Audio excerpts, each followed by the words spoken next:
خروج 31واں باب جو 18 آیات پر مشتمل ہے۔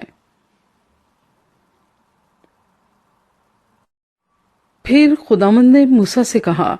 دیکھ میں نے بزلیل بن اوری بن ہور کو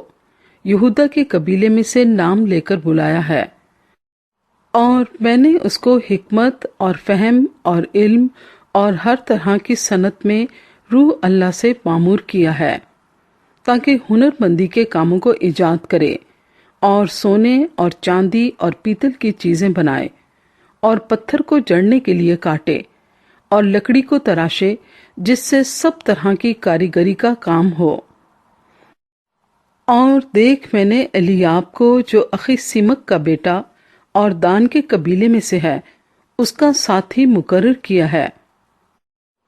اور میں نے سب روشن ضمیروں کے دل میں ایسی سمجھ رکھی ہے کہ جن جن چیزوں کا میں نے تجھ کو حکم دیا ہے ان سبوں کو وہ بنا سکیں، یعنی خیمہ اجتماع اور شہادت کا صندوق اور سرپوش جو اس کے اوپر رہے گا اور خیمے کا سب سامان اور میز اور اس کے ظروف اور خالص سونے کا شمعدان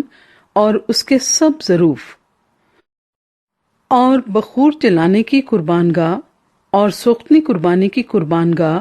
اور اس کے سب ظروف اور حوض اور اس کی کرسی اور بیل بوٹے کڑھے ہوئے جامے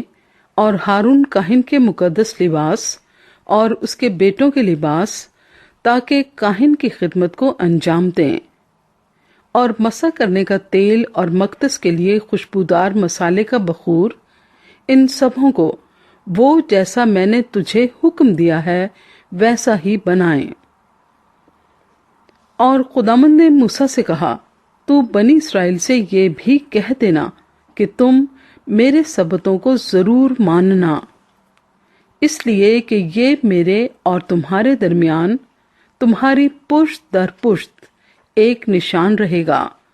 تاکہ تم جانو کہ میں خداوند تمہارا پاک کرنے والا ہوں۔ پس تم سبت کو ماننا، اس لیے کہ وہ تمہارے لیے مقدس ہے۔ جو کوئی اس کی بے حرمتی کرے وہ ضرور مار ڈالا جائے۔ جو اس میں کچھ کام کرے وہ اپنی قوم میں سے کاٹ ڈالا جائے۔ 6 دن تک کام کاج کیا جائے، لیکن 7واں دن آرام کا سبت ہے، جو خداوند کے لیے مقدس ہے۔ جو کوئی سبت کے دن کام کرے وہ ضرور مار ڈالا جائے۔ پس بنی اسرائیل سبت کو مانے اور پشت در پشت اسے دائمی عہد جان کر اس کا لحاظ رکھیں۔ میرے اور بنی اسرائیل کے درمیان یہ ہمیشہ کے لیے ایک نشان رہے گا،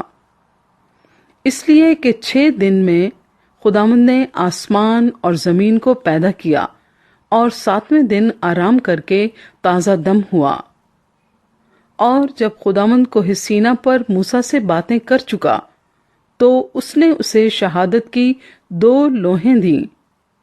وہ لوحیں پتھر کی اور خدا کے ہاتھ کی لکھی ہوئی تھیں۔